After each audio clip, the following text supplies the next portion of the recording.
96.5.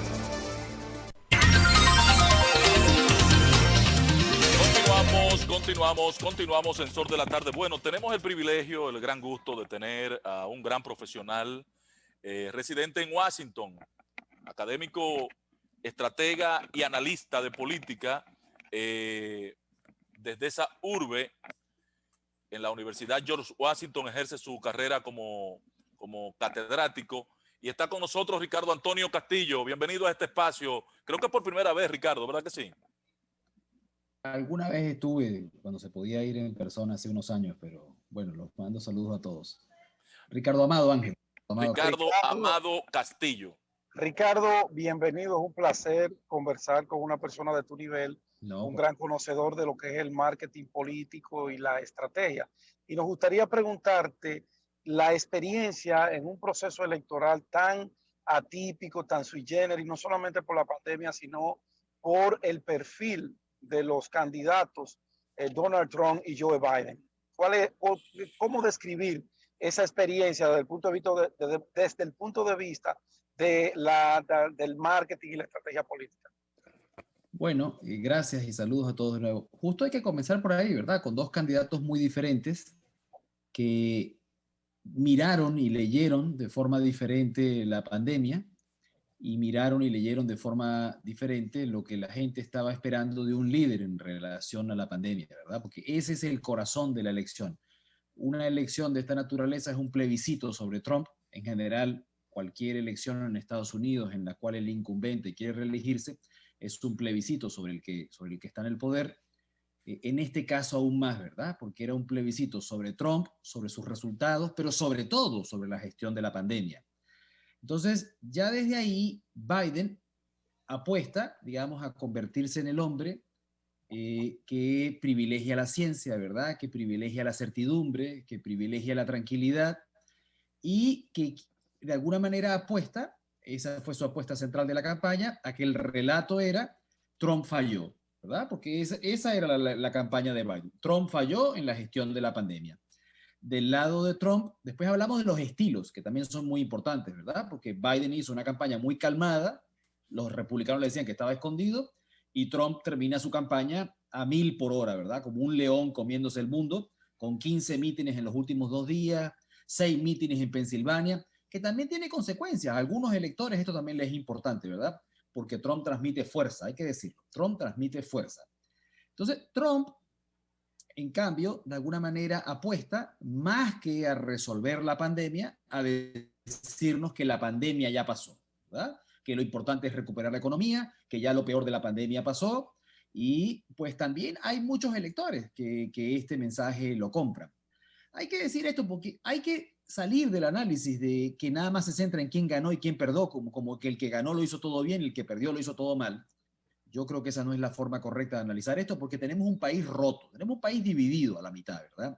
No importa si después al final resulta que los demócratas pueden terminar ganando hasta 300 colegios electorales.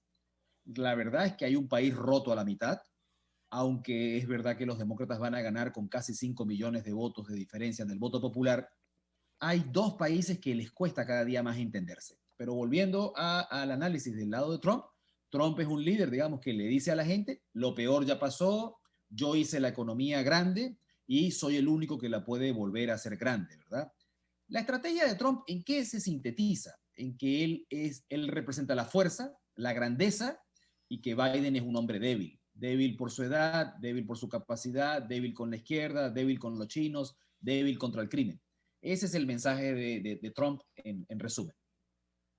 Ok. En ese mismo punto de la pregunta de Pedro, hoy, después de los hechos consumados, Ricardo, ¿qué puede esperar? ¿Qué vivencia tú puedes transmitirnos? Lo que ha estado pasando, una cosa inédita, aunque es la cuarta vez en la historia de Estados Unidos que un presidente en ejercicio, en reelección, es derrotado, pero sin embargo, esta espera, la no definición, ya 3 días de las elecciones, no hay definición, una sociedad no crispada, pero sí como en expectativa, porque incertidumbre, la guardia en la calle.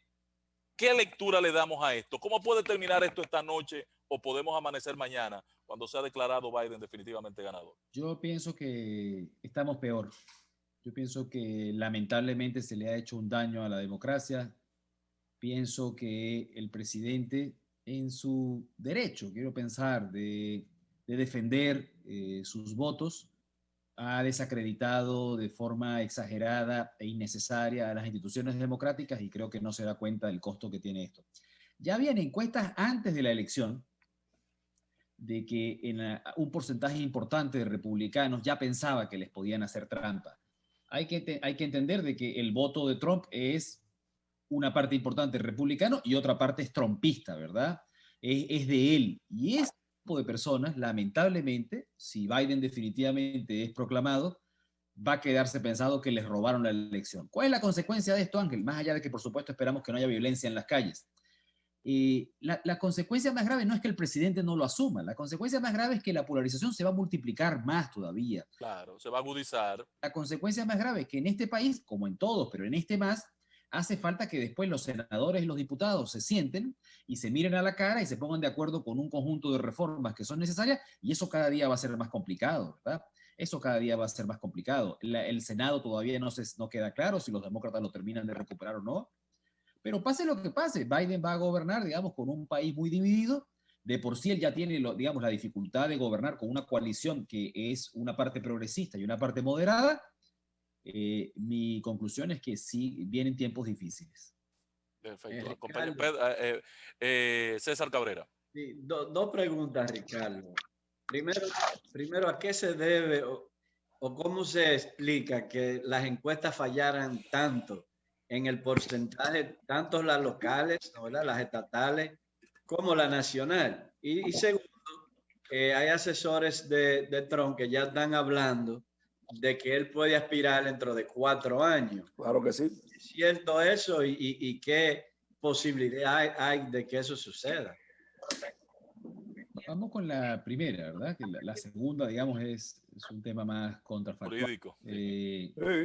Pero la primera, creo que hay un primer error que los medios de comunicación tienen que asumir alguna responsabilidad, los medios y los portales más grandes, de agregar y consolidar encuestas. Esto metodológicamente no tiene sentido, ¿verdad? Cualquier persona sabe que no tiene sentido. Es como que Ángel me pasa una encuesta ahorita, Pedro otra, tú me pasas otra, y yo la sumo y hago un promedio. La divido entre dos, ya es el resultado, no es posible. Exacto, no es posible.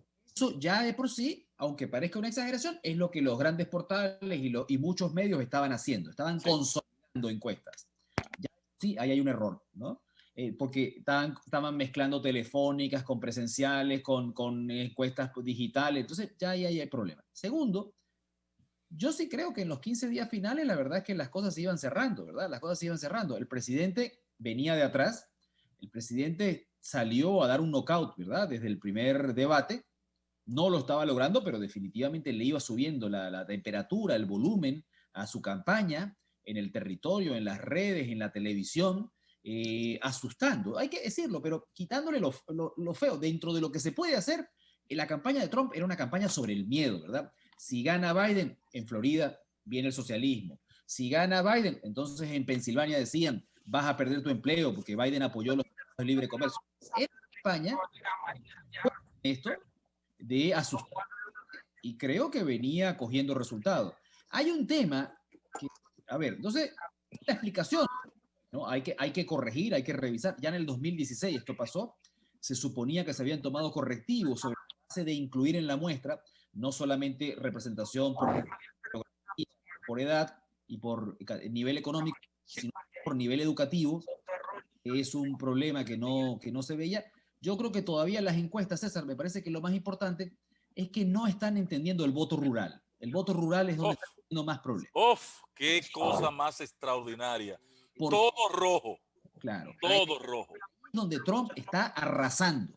En el voto urbano ganan los demócratas, pero en el voto rural hay lugares donde ganó 80-20. Y me parece que está teniendo problemas de subrepresentación. Yo quisiera esta encuesta, porque saliéndome de la encuesta, pero conectándolo, creo que las encuestas además están teniendo otro problema, que es entender la multidimensionalidad del votante de Trump. ¿A qué quiero decir con esto? Bueno, que hay un votante que te dice, ¿tú estás de acuerdo con el racismo? No, claro que no, eso está muy mal. ¿Estás de acuerdo con que el presidente a veces tenga excesos verbales contra los inmigrantes? No, me parece muy mal. Entonces te dicen 5 cosas que les parece muy mal del presidente, pero después te dicen, voy a votar por el presidente, porque de todas formas respetan y valoran otras cosas, y me parece que las encuestas están teniendo dificultades para entender la combinación de estos factores, porque piensan que las otras variables son definitivas. Ah, el 80% de la gente está en contra del racismo. Eso significa que la gente no vota por Trump. No, hay mucha gente que entiende que Trump representa un mensaje de fuerza, de América primero, de la economía, aunque yo lo adverso, la verdad es que reconozco que algunas de las cosas que hace son efectivas, al menos electoralmente. Entonces, creo que hay que revisar en qué están fallando y no solamente discutir si fallaron o no. Claro que fallaron la gran mayoría. Pedro, adelante. Ricardo, la influencia del voto latino en ambas candidaturas, ¿a quién más benefició ese voto latino? ¿A Donald Trump, que repartió ayuda como si estuviera en uno de estos países tercermundistas en donde el populismo y la sostenibilidad social económica hacia el electorado juega un papel preponderante? ¿O un Joe Biden que, como bien tú señalabas al principio, criticaba la manera de cómo Trump había manejado la pandemia, pero no daba nada, brindaba esperanza? ¿Cuál cooptó más ese voto de los dos candidatos? Y si hay algún reflejo, alguna encuesta, medición que ustedes tengan que nos aproxime. Una estadística, correcto. Gracias, Pedro. Una extraordinaria pregunta. Mira, desde el punto, no Gracias, el resultado definitivo, pero desde el punto de vista de la estadística, los republicanos tienen razones para pensar que han hecho un gran avance con el voto hispano. Sí, lo hicieron. Consolidado de todo el país. En Florida, en buena medida, el triunfo de Trump se debe a los avances en el voto hispano en centros urbanos que antes habían favorecido a Hillary. Sí. Y creo que en Florida definitivamente el mensaje del miedo contra el socialismo fue mortal. Porque aunque los dominicanos y a los puertorriqueños esto quizás no les importa tanto, a los cubanos y a los venezolanos y a los colombianos ese tema los enloquece. Sí. Y lo digo legítimamente dentro de lo que son las campañas electorales. Entonces, creo que ambos partidos van a tratar de que el voto hispano fue muy importante porque también al mismo tiempo Biden si gana, quizás gane por Arizona y por Nevada, ¿verdad? Donde ahí no son los mismos hispanos, ahí estamos hablando más de descendientes de mexicanos, claro, que no les importan esos mismos temas, pero les interesan sin ninguna duda. Yo pienso que ese es un tema a mirar a futuro. Si el Partido Demócrata tiene que entender mejor de que no existe el voto hispano, no existe el voto hispano. Existe el voto mexicano, el voto dominicano, el voto puertorriqueño, el voto de los cubanos, el voto... César. Y entonces esta idea del voto hispano, porque los demócratas cuando le hablan a alguien de la reforma migratoria, hay un mexicano que tiene 30 años en Texas que dice, a mí qué me importa la reforma migratoria. No es que me parezca ni bien ni mal. Claro, el americano. Cada etnia tiene establecido ya, su nieto ahí, su chico ahí. Tengo otras necesidades. Entonces me parece feo, me parece que no está bien que un presidente hable de esta manera, pero háblame de otra cosa. Y creo que los demócratas están teniendo dificultades para desmembrar y hablar de los diferentes países. Miren, si ustedes me permiten, yo quisiera hacer una pregunta parecida, que es el tema de las mujeres.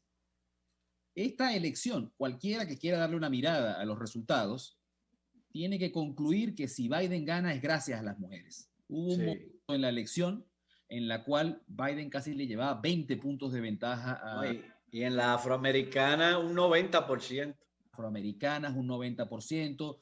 Habían muchas mujeres blancas de suburbios que habían votado por Trump y que se fueron, lo cual habla de que quizás al presidente su fortaleza, que es su estilo, que es su beligerancia, que es su fuerza, también cierto desgaste con este grupo tan importante de la población.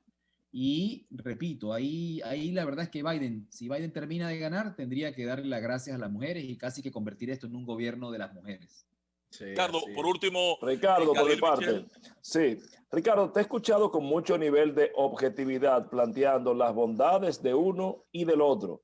¿Tú sientes ya de cara al futuro, no obstante los resultados electorales de estas elecciones en Estados Unidos, que tanto el ganador fuera Biden, que todo apunta que va a ser él, y en el caso hipotético que pudiera ser Trump, ¿verdad? ¿Tú entiendes que tendrá que asumir una parte o parte de la forma del otro para enfrentar los elementos internos de Estados Unidos como país dividido? No sé si las formas, gracias Khalil, es una gran pregunta, pero sí creo que una parte de la agenda.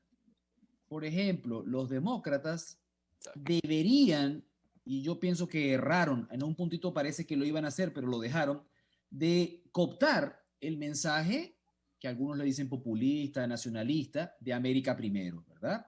Porque es un mensaje que hoy es necesario, ¿verdad? Claro. No es que te vas a volver proteccionista, no es que te vas a cerrar al mundo, pero, compadre, tienes que darle una explicación a los 500,000 personas en Ohio que han perdido su empleo por los tratados de libre comercio.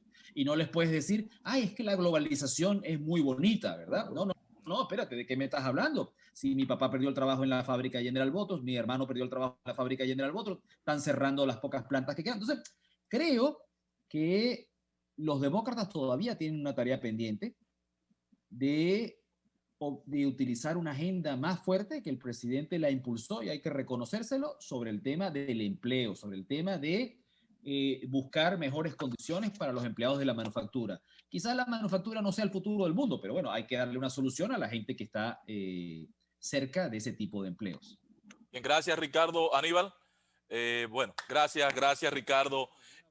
Sé que estás atareado en este proceso de últimas horas que está viviendo la situación política en Estados Unidos, pero este espacio es suyo, patrón, lo estaremos molestando de nuevo. Ricardo, tenemos que organizar un curso superior de marketing político cuando la pandemia nos lo permita aquí en República Dominicana. Amén, así será. Un abrazo grande a todos. Igual. Bueno, compañeros, vamos a la pausa, regresamos de inmediato.